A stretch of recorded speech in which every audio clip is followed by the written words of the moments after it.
Hey guys, welcome to Group Chat. D is, I think on a red eye to Minnesota or something right now. So Anand and I are taking over. Really great chat today. Anand's fresh back from, our generation's Michael Jackson. Yep. He's going to tell us all about it. He's had a hell of a week. I mean, we were kind of joking. I guess not, but kind of joking about this members tent thing. The members tent, let me just say, the last week that Anand's had makes a members tent look like a homeless tent. I've had some good experiences. I mean, you haven't even put eyes on a tent in weeks. Disgusting. Your VIP boxes, you are grade A restaurants. Pretty amazing. So we're going to talk about it. Thank you, Anand, for doing your journalistic duty. Yeah. I had to be in the streets. You got to be in the streets, and it's a tough price to pay, but you got to do it. I watched the Jake Paul fight. We'll talk about that. We have a lot of news to talk about. We're talking about real estate, hot button topic for this podcast. A lot of people are not happy with our take on forfeiting buying a home. So we're going to talk about it and a lot of other things. We're going to kick your week off strong and send you into your office, your Zoom call, your fucking boat that you're working from because you're living a good new life. Whatever it is, we're going to send you in completely informed. And I'm a total Swiftie. Let's go. Yeah, and Anand has pledged his allegiance. And I think he said that Taylor Swift could cure all of America's ailment. So we're going to talk about it. You ready? Let's go. Let's do it. Cash. Ladies and gentlemen, Group Chat. Cash. It's $1 trillion. Hot. Zencaster's recording, video's recording, audio's recording. Good to go. Can you pump me up? There's no one in the studio. Pump us up, Ari. Honestly, I can't because I feel a little under the weather. Oh, Jesus Christ. So this is going to be on you guys. Listen, when you're a big lawyer and you're in the courtroom trying to defend the public. No way we're putting any of this in, by the way. We're putting all of it in. Of course we and are. you're trying to defend the public and you're a little under the weather. What do you think that guy or girl is going to say about the prison sentence they're facing? Okay, that's a different story. That is like, So somebody's you don't take life. this serious. Well, I mean, I have a little bit of have? senioritis. I have like 8 more episodes with you guys. Oh my Do you know how God. many Kathys we have? Senioritis. Wow. This guy mailing it in. Quite quitting. Ari, I have a question for you that's an honest question. Sure. I'm not trying to roast you. Yeah. I've had this experience a few times, like we had with you, where you lobbied for a raise. You talked about your dedication long term to the business, to the the product, and then you pretty rapidly, completely changed your mind. How do you? How's that play out in your head? Is that just I didn't change my mind in my head. I changed my mind publicly. No. I'm saying in your mind, I believe that when you went for that raise, you meant everything you said. Or did you not? I meant most of what I said, yes. What parts didn't you mean? That I was going to be around a year from then. So you were on the fence then. No, I knew that I was going to school. So but that I was just to get a raise for and 6 still months. am very committed to the growth of Group Chat. But so that was just a like, let me say the right things, get a raise for 6 months before I take off sort of thing. Well, yeah, I also didn't look at it as much of a raise as much of a correction. Huh. But you knew that was all bullshit. I mean, no. It's okay. I'm not None of judging. what I'm I not said even was roasting you. I'm bullshit. curious what goes No, on none of inside what I your said head. is bullshit. I believe in the growth of this podcast. I believe that it's a funny, really entertaining, interesting way to get news to people podcast. But I care about all of that. But the kicker to that was, and I am dedicated to seeing it get there. Yeah. So that part was the lie. And I still am. But how? Yeah, how are you going to be You're going to go I'm tell people about forever it? a Kathy ambassador. Oh, Jesus Christ. Yeah, I'm curious if he's actually going to pursue this journey of actually completing school, completing law school. You're talking like we're 5 years out for him to achieve what he claims he's pursuing. All right. I agree. I am 5 years out, which means a lot could change. And I think So my guess is 0 chance. I mean, we Okay. all know that when you say you're dedicated to something, it doesn't necessarily mean you're dedicated to something. Right. You've proven with your history. Like, I don't think going to law school after living the life you've actually lived, hanging out at the Ivy, having cocktails. Yeah, it takes a long time in the law world to get back there. That's not a realistic pursuit. I disagree. But you're willing to give it all up. Yeah. I also there something- believe in what I am pursuing. I believe in what it can do for the world. It sounds, I'm having flashbacks of your conversation about group chat. That's fair. You, Well, Ari, Again, did let something me happen? reiterate. I believe in group chat. That is a wholehearted feeling. I believe you, but I think believing in something and saying like I believe in it and like being willing, like you might as well then say I believe in public defenders, but I'm not going to go be one.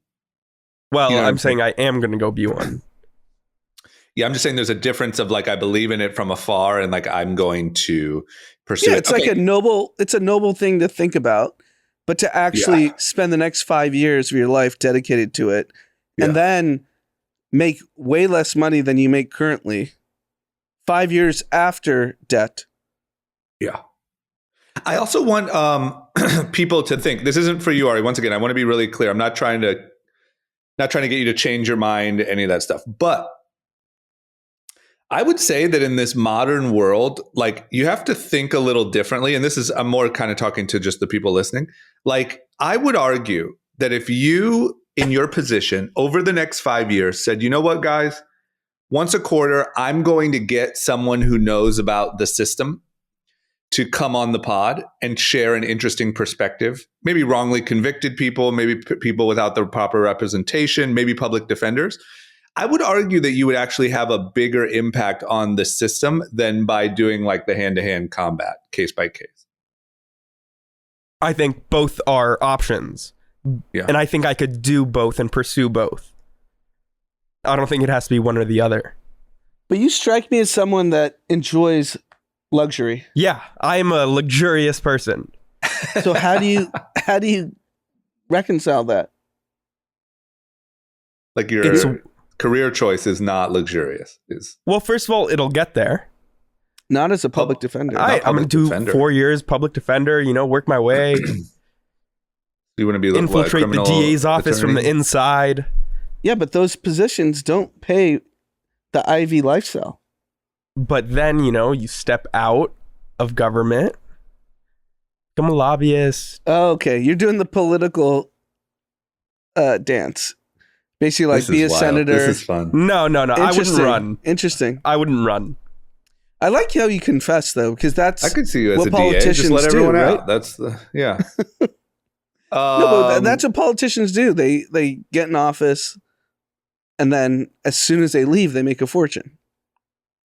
yeah. So in 50 years, if everything goes perfectly, you could make some money. I don't think it'll take that long.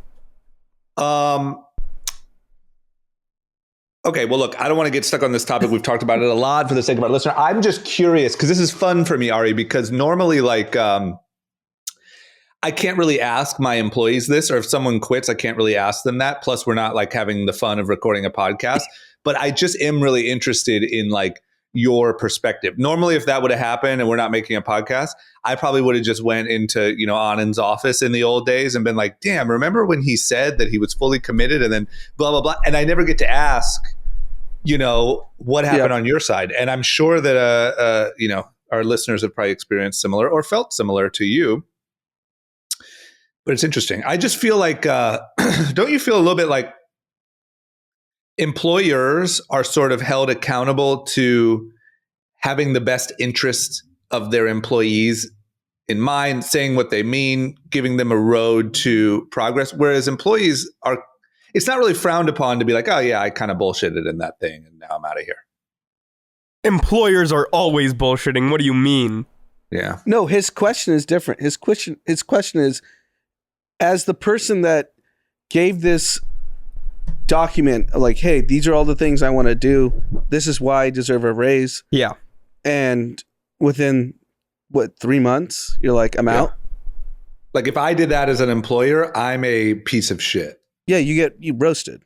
But you answered it, Ari. The mentality is 6 you months, guys do it all the months. time. Employers do it all the time. So what's it matter that I did it once? That's sort of the mentality. I also, like, it's not like I fucked you guys. Like, I'm an audio engineer. There were several things that I wanted to do for this podcast to grow it. I came in, revamped the production a little bit, and Yeah. I don't think you put my fucked up. 2 cents in where I could. And now it's the next step for my career. That's fine. But his question is a little different. Yeah, but That he the answered it employer- though accidentally. Like he answered it by saying, "Who cares that employers fuck people all the time." It's Right. just sort of this mentality of like, oh, the little guy gets fucked, so who cares if the little guy does a little bit of fucking? But Ari, to be clear too, I don't think you fucked us at all. That's why like this is such a fun conversation. Like nobody's mad at you. It is a little bit of like, okay, like you think you have one thing sort of. You're on an understanding with someone, and now you can move on to maybe new people you have to hire or like develop or whatever.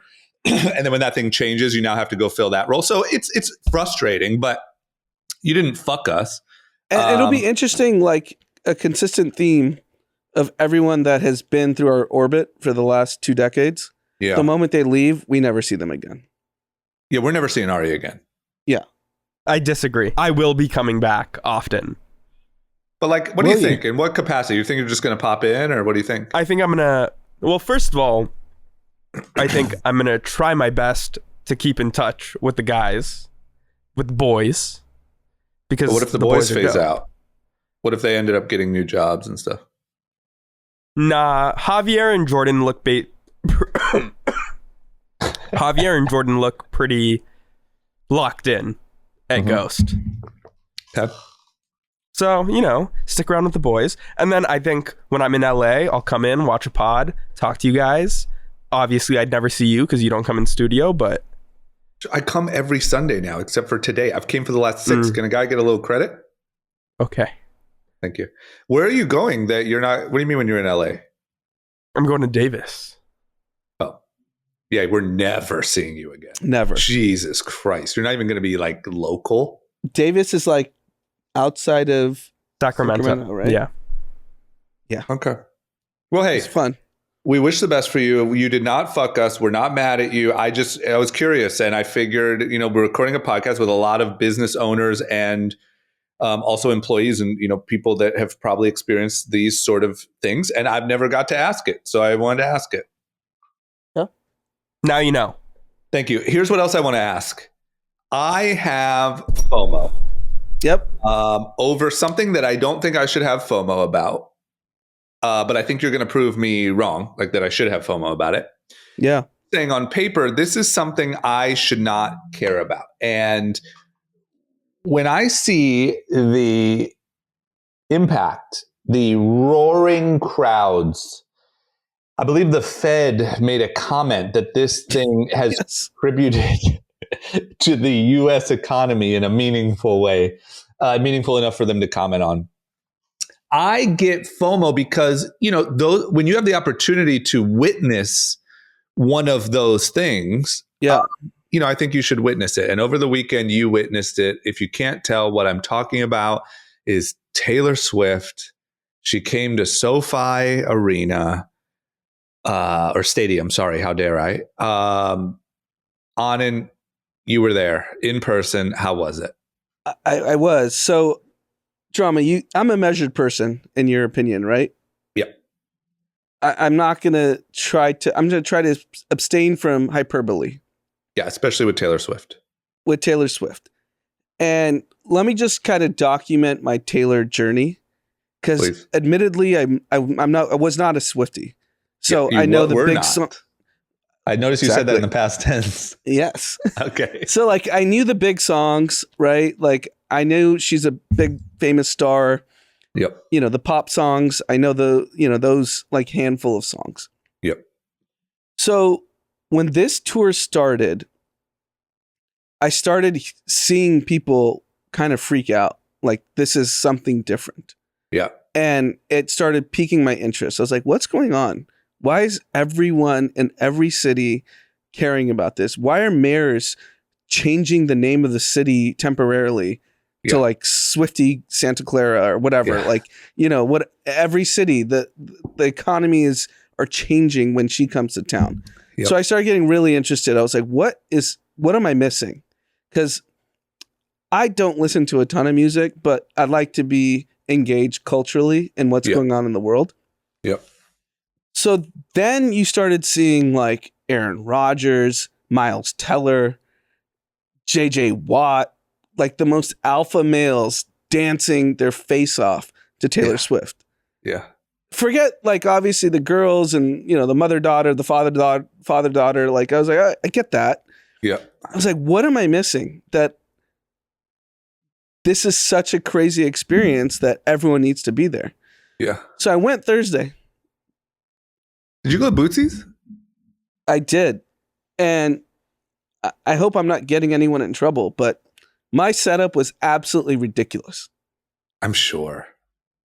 So I mean, that's just VIP. That's members tent. Fucking. No, it's members 10 times 10. So here's what happened.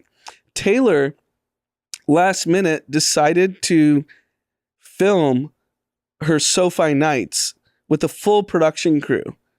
Yeah. And it wasn't told to, I guess, the team, SoFi, who knows? I'm not privy to those conversations.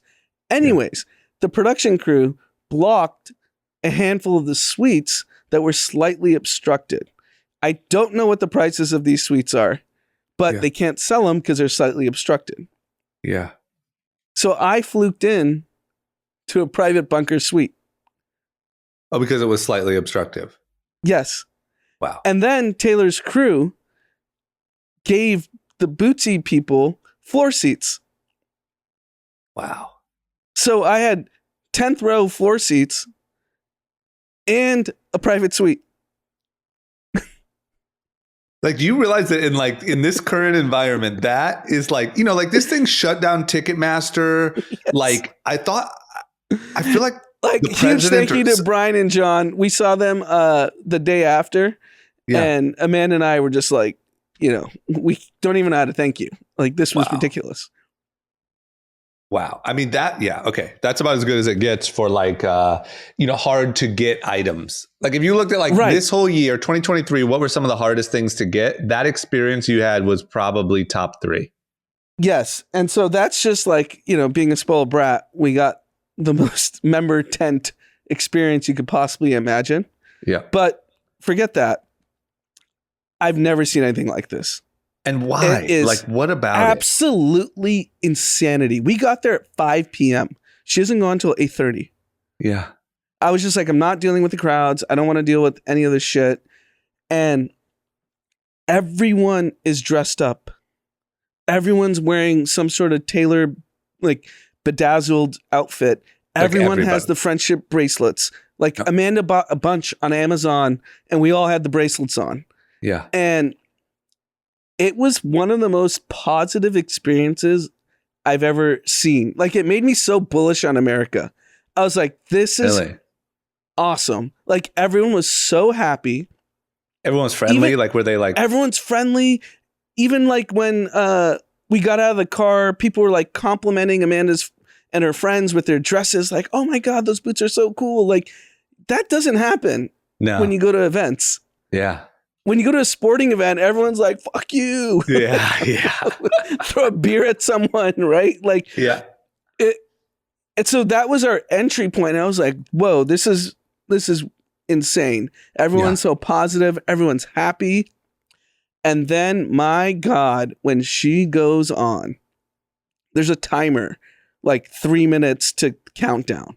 Uh-huh. I've never heard thunderous roars like this ever. I was trying to explain it to people, and people are going to think this is hyperbole. I'm a spoiled brat. I've been to a lot of events, been to a lot of Super Bowls, been to All-Star games, been to NBA finals, been to all this shit. I'm not trying to brag. The only thing I've heard people scream louder in was Kobe's last game. And a way larger venue, meaning like way And more. it's every night, right? Yeah. There's like It's 6 every shows. night around the country. Like Kobe's last game for 2 years. Yeah, you're right. Plus, even there's so many shows in one venue. Like, I'm sure the screaming is like that. She's performing there, I think, till like Wednesday. Yeah, she has 6 nights. So there's people that camp out outside the stadium, thousands of people, just to try to hear some of her music.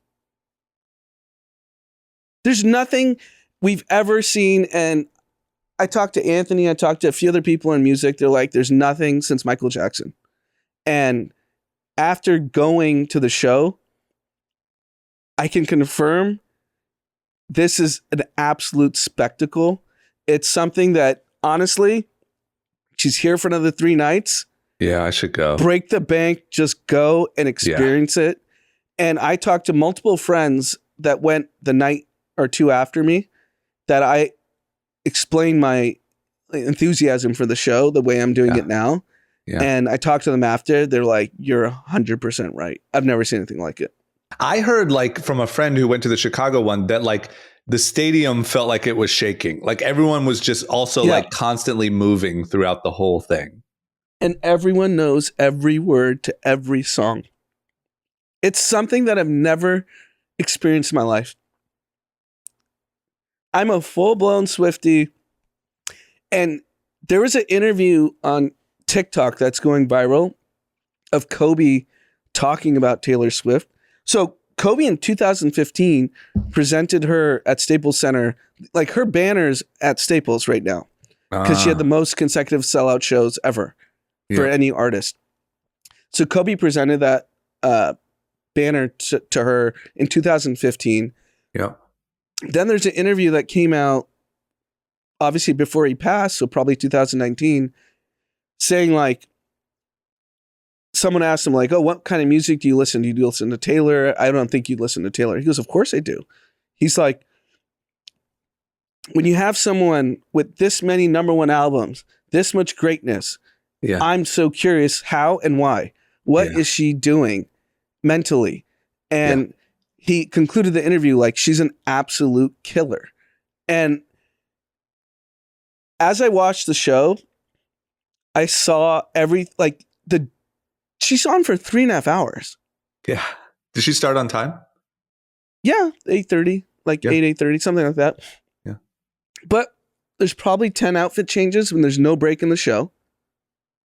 So dancers are like dancing or maybe backup singers while she's changing, but it's just so dialed.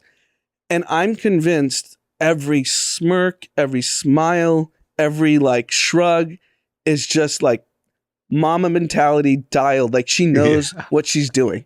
Yeah. God damn it. Did you see the clip, speaking of Kobe, where she like gave Kobe's daughter a hat? That was the night we were there. Oh, it was. And we didn't know until afterwards. Like we knew she gave a hat to someone, but we didn't know it was Kobe's daughter. So, I mean, what's the takeaway here? Like we're in the, we talk about the Michael Jackson days, we talk about whatever, but we are in the midst of an absolute phenomenon superstar, or maybe Taylor saves America. I mean, what's the takeaway? I think the takeaway is that greatness still exists. Yeah. And in the era of people canceling tours, people quitting jobs, you have this like phenomenon of a woman who's just like, I'm absolutely dialed. I'm going to give the fans, 73,000 people, 6 nights just in LA. So damn near 500,000 people are going to see her in this flawlessly performed concert. It's just respect. It's just greatness. That's all. The takeaway is she's the GOAT of our generation. Yeah. I don't think there's anyone close. No, not one person. I'll take all the smoke. Not one person close to Taylor Swift. Yeah. Since Michael Jackson. No, who would be? Oh, since who? Jordan? Michael Jackson. Oh, so you're? Oh, yeah. I'm saying for artists. Okay. Yeah, definitely today. There's no one close. I got Like some heat Beyonce's from not my doing post. that. No, of course not. I got a lot of heat from that too. What'd you say? I posted. It's actually interesting. I posted Taylor Swift, and I said the Kobe of music. Never seen anything like it. Yeah. Oh yeah, I saw that. I don't have a ton of followers, but it's the most viewed Insta story I've ever had.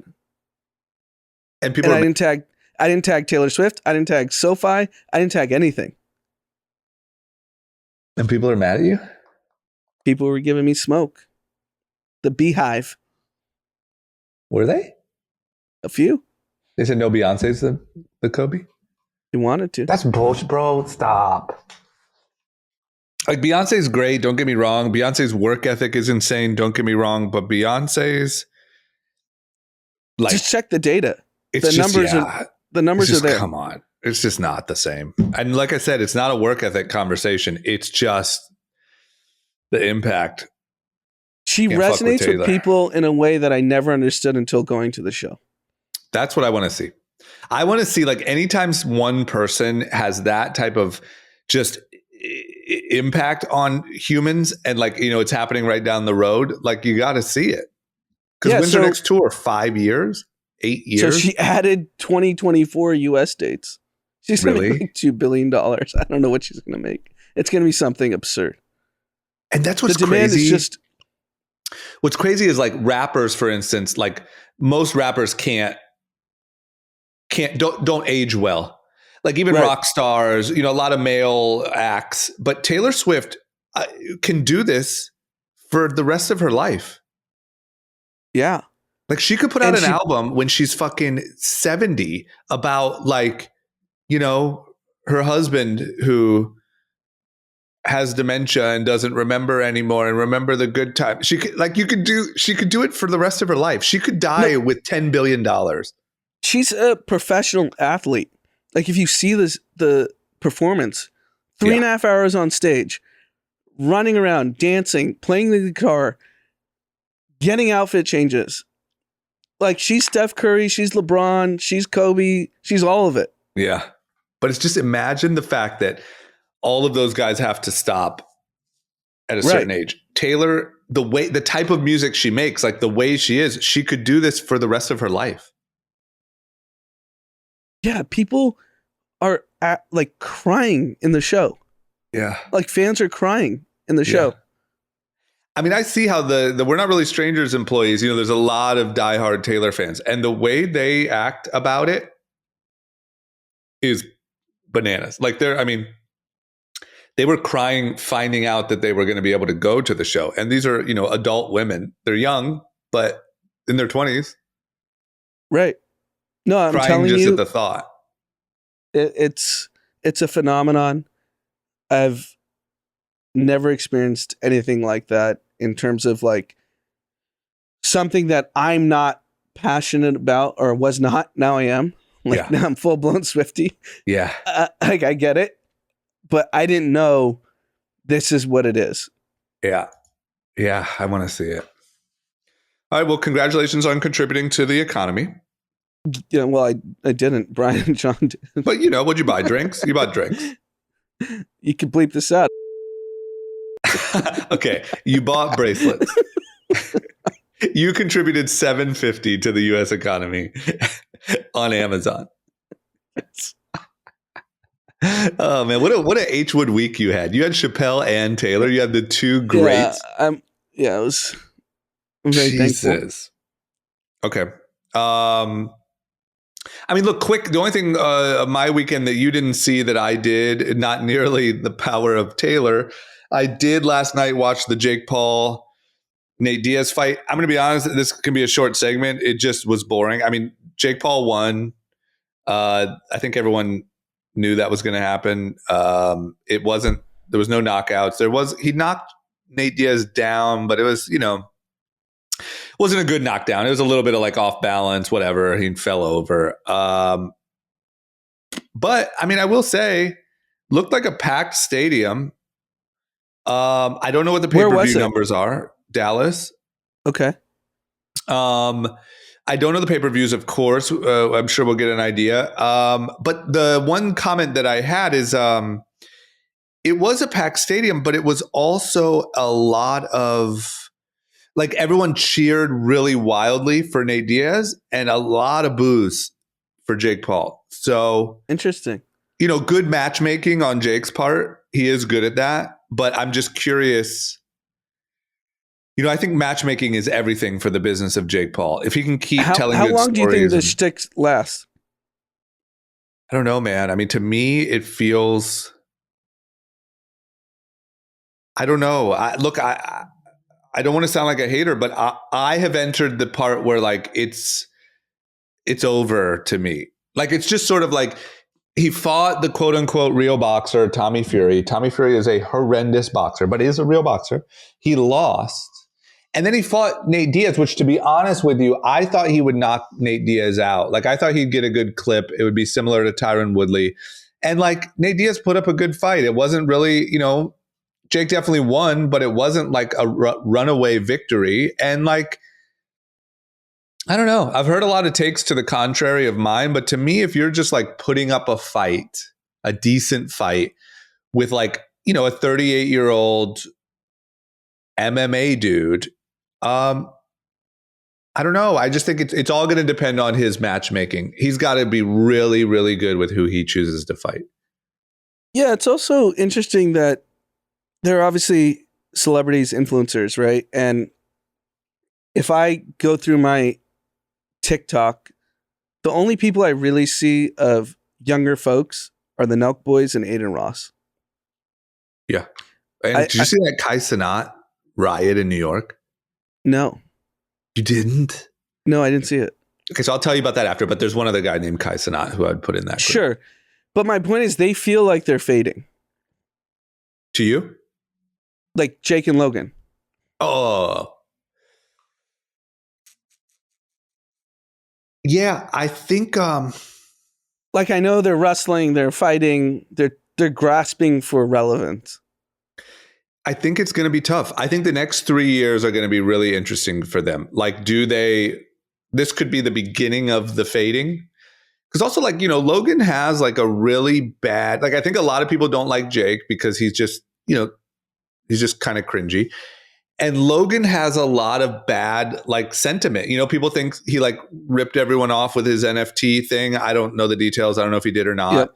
People think he's, like, essentially a bad guy. And that's a pretty, like, popular opinion that I can tell on the online culture. And so I think, look, if they can they have always been good at, like, sort of pulling a rabbit out of the hat. Like, all of a sudden, Logan Paul's fucking headlining WWE and Jake Paul, is packing a stadium. But I think it's really hard. Like, they're going to have a lot to really try to sustain. And those new guys just have a following sitting behind their computer at home. No budget. They're rich now, but I'm just saying, like, there's a big difference between having to pack a stadium in Dallas or sell out SummerSlam and being able to sit behind your computer with your friends. It's a different type of influence. Right. And they're so young. And the half-life of celebrities is, as we talk about Taylor, who's been famous for 17 years. Yeah. I don't think new celebrities are going to be famous for 17 years. Yeah. Also, the biggest difference is Taylor is one of the most talented people that we have to offer. Right. Those guys, I'm really not trying to talk shit, but, like, they don't have, like, a core, like, skill. Yep. Like, sure, they've become, like, pseudo boxer, pseudo wrestler. They're very athletic. They're strong. They're fucking awesome. It's great. But I'm just saying, no one's waiting for them to show up at the Super Bowl this year. No one's waiting for their next album to drop. They have to keep reinventing shock value shit. And I think that pretty soon, to the real internet generation, like, they're starting to get a little old. Yeah, 100%. They don't look relatable anymore. They prefer Aiden Ross, right? That's what it appears, yeah. And what is he, 22? I think. Young as shit. So is this Kai Cenat kid. Let me tell you about Kai Cenat. Also, note to the editors, don't put that on TikTok. Bro, you have to look. So there's a streamer named Kai Cenat, And he's very similar to, I would say, easiest comparison, very similar to Aiden Ross. Hilarious kid, streams, whatever. He was in New York and he said, hey, everyone meet me at Union Square. I'm going to do a giveaway, some PS5s and some gift cards. Yep. It turned into a riot with people like running, fighting, running wild, shooting fire extinguishers. The cops had to come. They arrested Kai. The streets were pandemonium. It was on the news. It was all over mainstream news. Absolute madness in Union Square in New York because of this streamer. You got to look it up.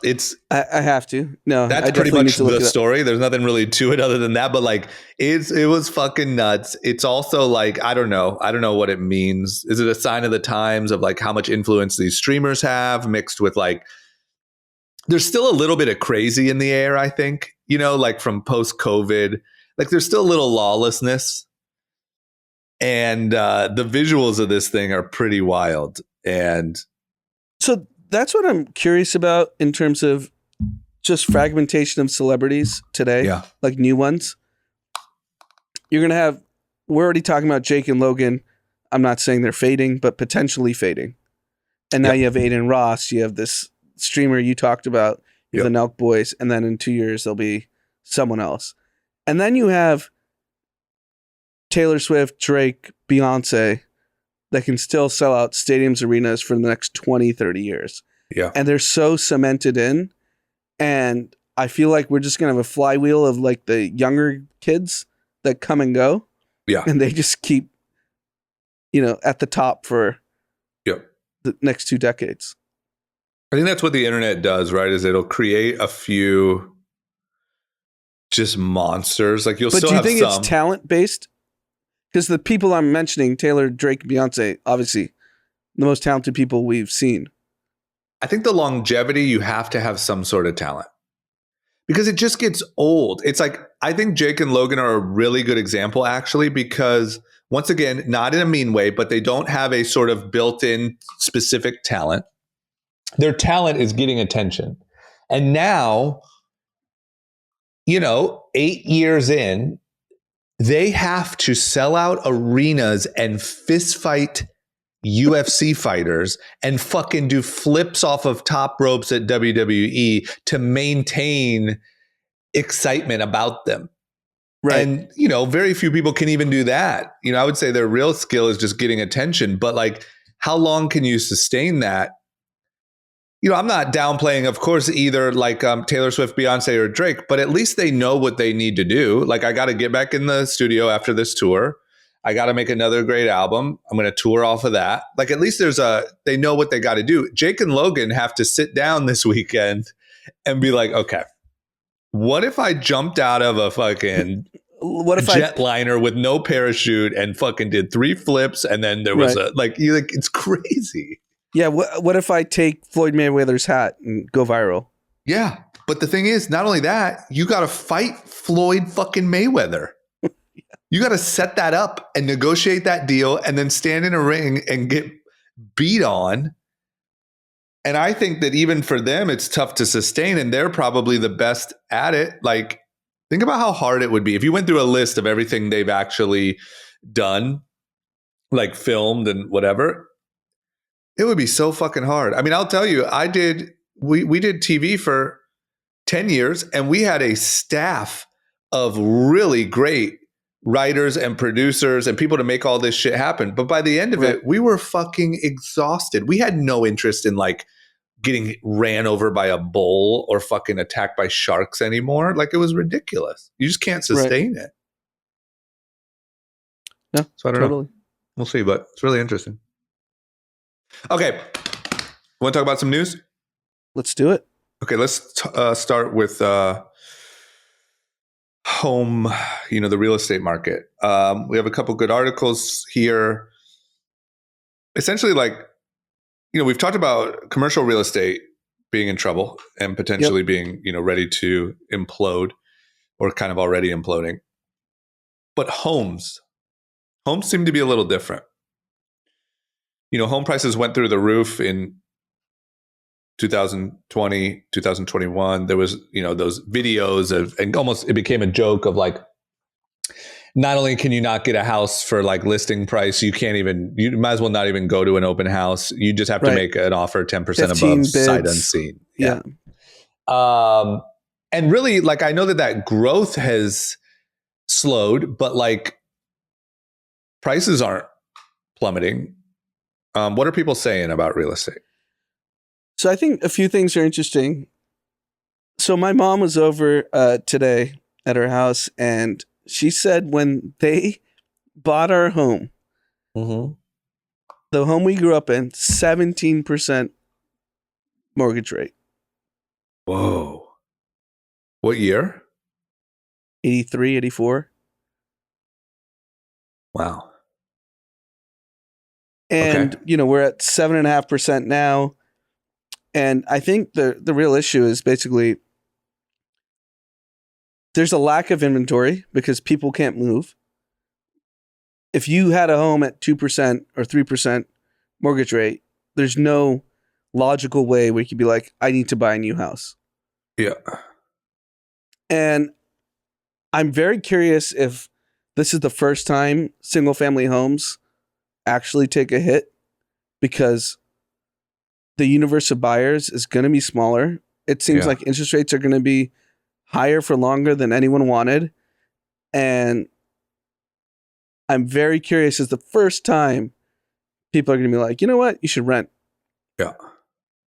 I think it's pretty likely, right? I mean, obviously we don't know how long interest rates are going to stay high. It does seem weird that it's still going well. I mean, do you think it's just that under inventoried? Or, I mean, you would think things have to fall a little. I would assume so. Yeah. The math doesn't make sense to keep going up. Was your parents' rate, that was just the rate? Or was that some sort of like, that feels racist. I'm just saying. It feels like they're new in the country. Oh no, fucking yeah, we'll give you a mortgage. Here you go. They've refinanced many times over, so they're fine. Yeah. But she said it was a 17% in mortgage rate. That feels predatory. It probably was. Yeah. Yeah, I don't know. I mean, look, once again, common sense would say higher interest rates, it's got to drop off at least a little. But, also common sense says common sense doesn't matter anymore. So it's, yeah. Because right now, our home prices flat. They're not going down. Yeah. But there's also no inventory. Because if you're trying to sell your house, you have to basically 3x your mortgage payment if you owned it before. Yeah. So how many people had 300% growth in wages? Yeah. But is there that many people with just extra money? I don't know. Funny, a lot of our listeners are big fans of buying houses. Yeah, they get really mad. I get texts. Do you? Yeah. Yeah, we did our whole, just so you know what I'm talking about, listener, the rent buy, people wanted to light me on fire. Yeah, even the poll was heavily in the buy column. Yeah. So funny. Look, I think you could make an argument for it, like logically, I guess, but like it shows you how much of an emotional thing owning a home is. Like, to be honest with you, my opinion is that's more of like an emotionally based argument that people try to find logical explanations for. Whereas if you take all emotion out of it, it's just not great. It's not terrible. It's just not great. But people are so like, they want to own their home. I get it. I mean, I'll rent. I had lunch with someone that helps me with my finances, and he agreed with everything I said. Yeah. I mean, I've had this because it's fascinating to me because it's such a debunking of like a core belief. I've had it a million times. It's part of what Mikey Taylor's social media career was sort of kicked off by this argument. Because people get so riled up. Yeah. It's like the Taylor Swift of investment advice. Here's some good news. The median home in LA will soon cost more than $1 million, Which is wild. up 30% in 5 years. And we're talking about the median home. And Ari thinks he's going to live luxuriously. It'll happen. It'll happen. I mean, when you get out of college, the median home is going to be 1.5. What's a public defender make? Shit money, I'm sure. I mean, it's the local pay scale. Yeah, You can't even live in LA. No. I'd be living deep in the valley. Rancho Cucamonga. No, the valley's LA. You can live in Chino. You'd be in Temecula. Yeah. Little commute, no big deal. Listen to group chat on the way in. Be like, oh, I remember when I used to listen to them, work with those guys. You may sleep on the couch here. Here's a good one. You ready for this one? During COVID, obviously, working from home exploded. Zoom, as a business exploded. Makes total sense. And then, I think that there was like this debate, and we've had it on the pod. I think everyone's had it about like kind of the continued, now that COVID is completely over, what's up with the work from home thing? Are we going to stop it completely? Are we going to do it a little bit? Are we going to, a lot of people thought, offices are stupid. I'll never work from an office again. There was a lot of people, including people that I've worked with, that moved during COVID because they were like, well, fuck it. I'll go, live in Austin or something outside of Austin, have a nice house and work from Zoom. Who cares? I just think this is an interesting data point on the trends that are happening. Zoom, as a company, is asking all of its employees to return to the office for the first time since COVID. So, kind of not a good sign. It's not a good sign. And I think they know they are having an existential threat with Microsoft Teams. Yeah. And they know that Teams is coming for them. Google Meet's coming for them. And they're way more equipped with AI, being able to like deliver notes after your Zoom or whatever, your Teams or your Meet. And Zoom knows like they're a commodity at this point. You're competing with big tech.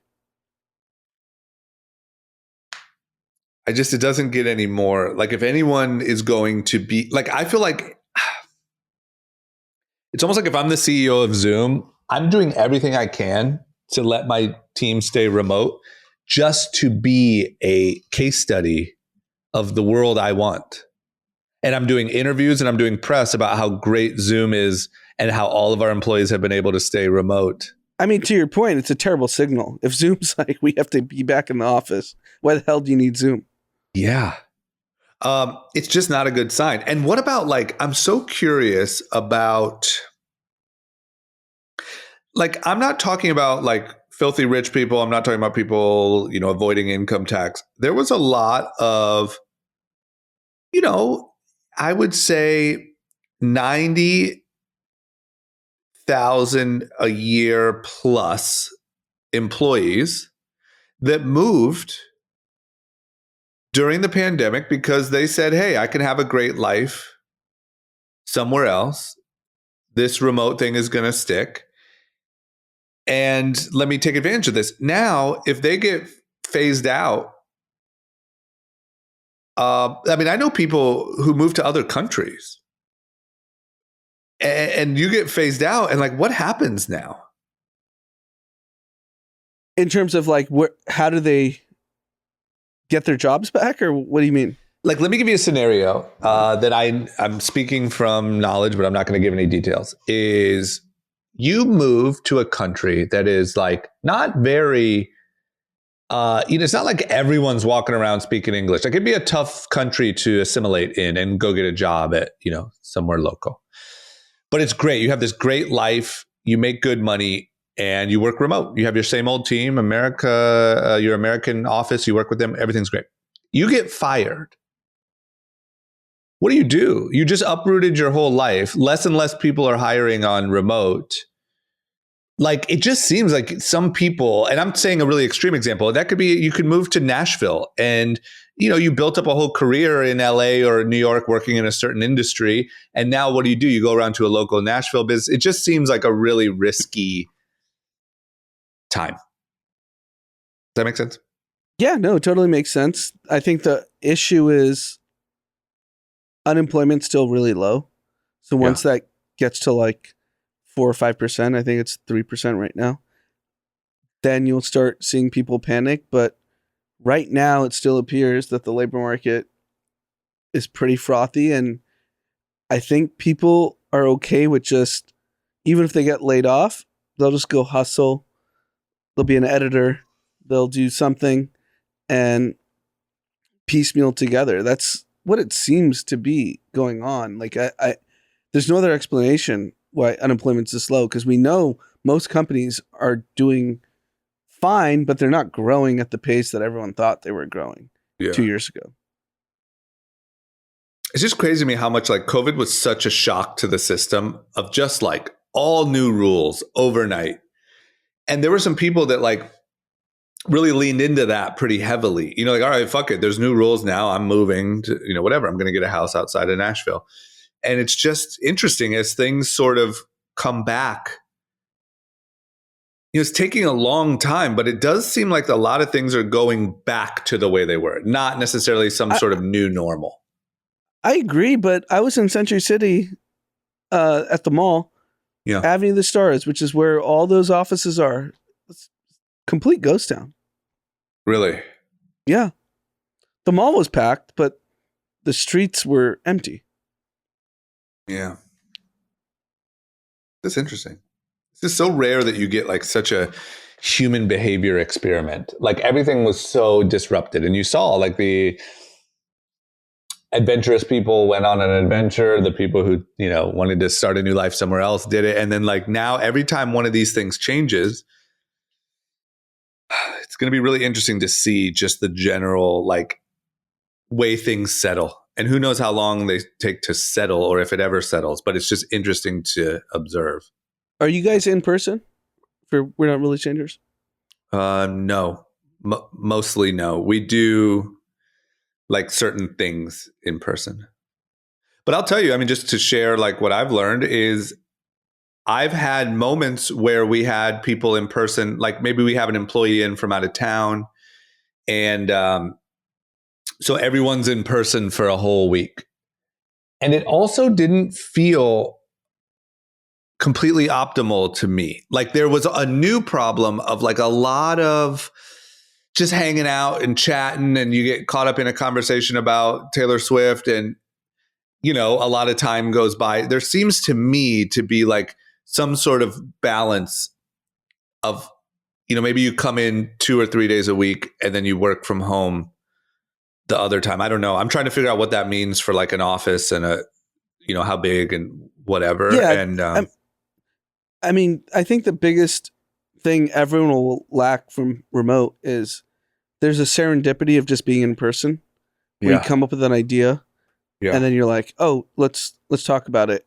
And maybe it's good, maybe it's bad. But that doesn't exist on a Zoom world.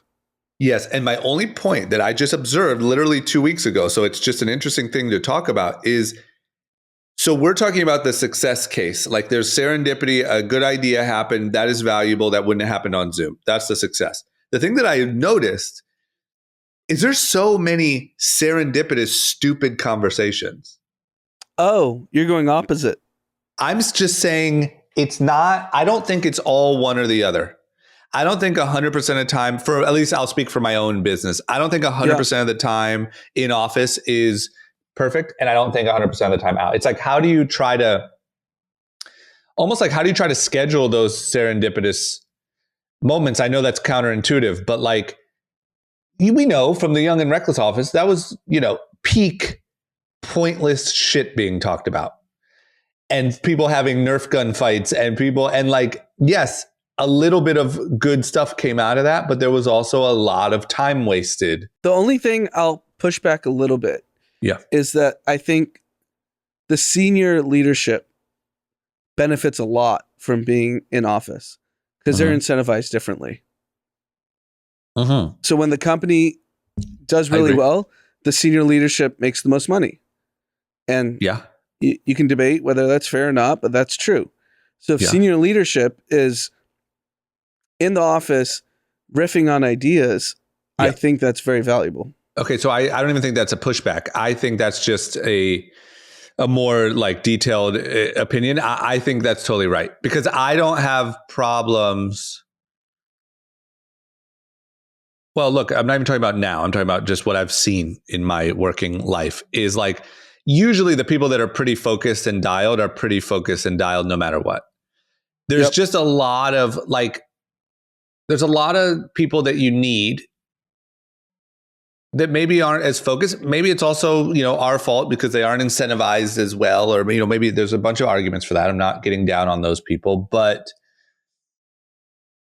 I agree. Maybe the answer is senior leadership is full-time in the office and the rest of the team flexes. Yeah, that might be the truth.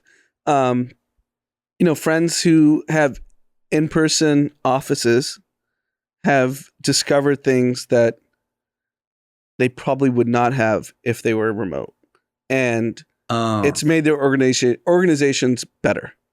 And do you mean like people wasting time, like playing video games? Or do you mean like, give me just a little bit more detail. I would say it's basically figuring out who's a underperformer versus who's overperforming. Yeah. And you find out really quickly if it's in person versus remote. I agree. I don't know the answer. I think. Look, you're building a company. A lot of people are building companies. It's high stakes. Yep. And what we've all known from being in entrepreneurial worlds, you have to fix your problems quickly. Yeah. And I just don't see in a Zoom world how you fix problems quickly. That's all I'm saying. Yeah, I agree. Look, I don't have the answer. I do think that maybe I like the idea of like maybe you have a smaller office with like a bigger meetup zone where senior leadership is together and the rest of the team flexes. I also think maybe like a 2-day in or 3-day in, 2-day out. I don't know. I guess my only point is at this point in 2023, now that we have the option, like everything's been completely shaken up and essentially you have the option to do it however you want. And I don't know the answer. I'm not sure that it's 100% in office 100% of the time. And I'm trying to figure out what. Because you think there's too much fuckery going on in office. Taylor Swift dialogue from the weekend. So 2 things. I think that there's a lot of time wasted. Yep. From people just being together and they go down a rabbit hole of a conversation and you're like, yay, company bonding. And then like, it goes too long and it's impossible to catch all of those. You'd have to like walk around and, stop that, separate, go work, which feels wrong. And I also do think we have benefited from hiring people not local. Like we have a few really great people that aren't local that I do think would be really hard to replace. And being able to have a broader talent pool has helped us in a really big way.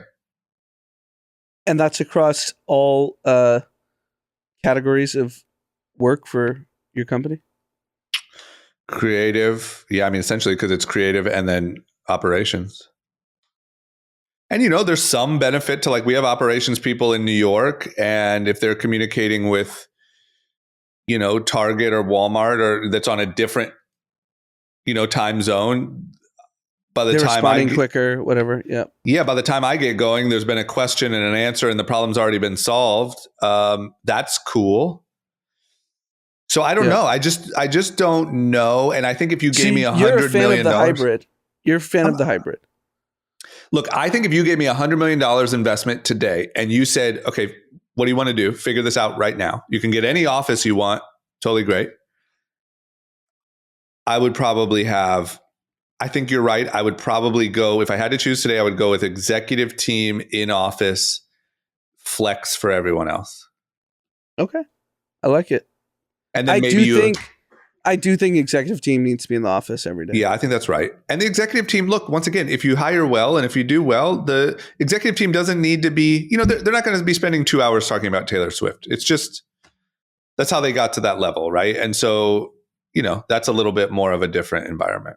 There's just, like I said, I'll even talk about Young and Reckless. Like, I love all of those people. I loved working on Young and Reckless. And part of if Young and Reckless was a bunch of stuffy, boring fucking, sit in the office with your button ups, it would have never worked. Part of the energy of the office was the energy of the brand, but it was a very young staff, young in age. And there was a lot of policing that had to happen. I mean, we caught people playing video games or watching full length movies or, doing all those things at their desk.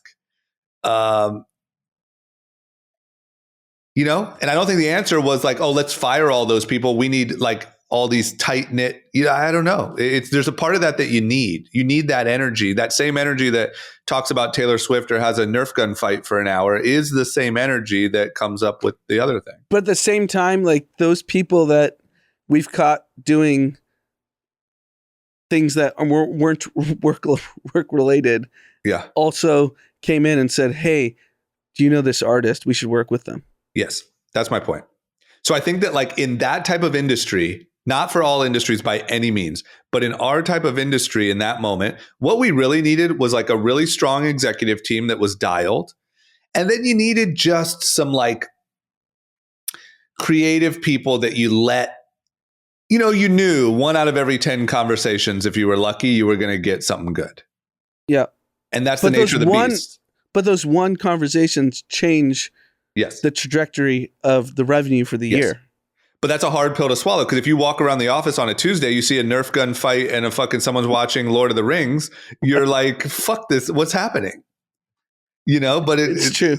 It's really interesting. You have to like accept a certain amount of... You know who I'm talking about, who actually was able to what? Come up with certain artists and certain people that we needed to work with that we had no idea who they were. Yeah. Yeah. And he was unproductive 90% of the time. I mean, beyond unproductive. Just I want the listener to enjoy this. Like, it was fucking wild.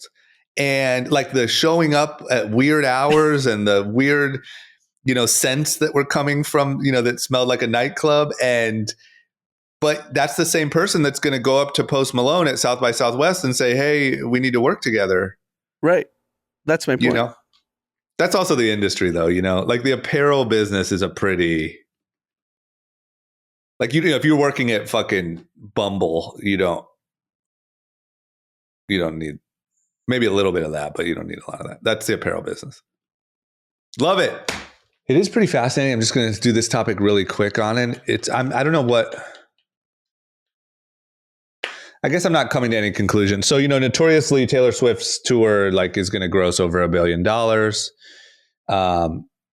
Barbie also just surpassed $1 billion. So really, when you look at, Barbie and Taylor's tour will probably end up in the same ballpark. Yep. But I guess, not an unsimilar amount of budget. I guess maybe what you save is the marketing budget. The customer acquisition is 0 for Taylor Swift. I would say that. That's right. It's just interesting to analyze two things but when it comes to production time, similar. When it comes to, so there's just 1 star and no CAC. And she has to perform every night. Yeah. That's what's wild. You know what's wild about it is that whole thing from customer acquisition to everyone showing up to all eyes on, it's one person. Okay, that was just interesting. Anyway, Barbie, congrats, surpassed $1 billion.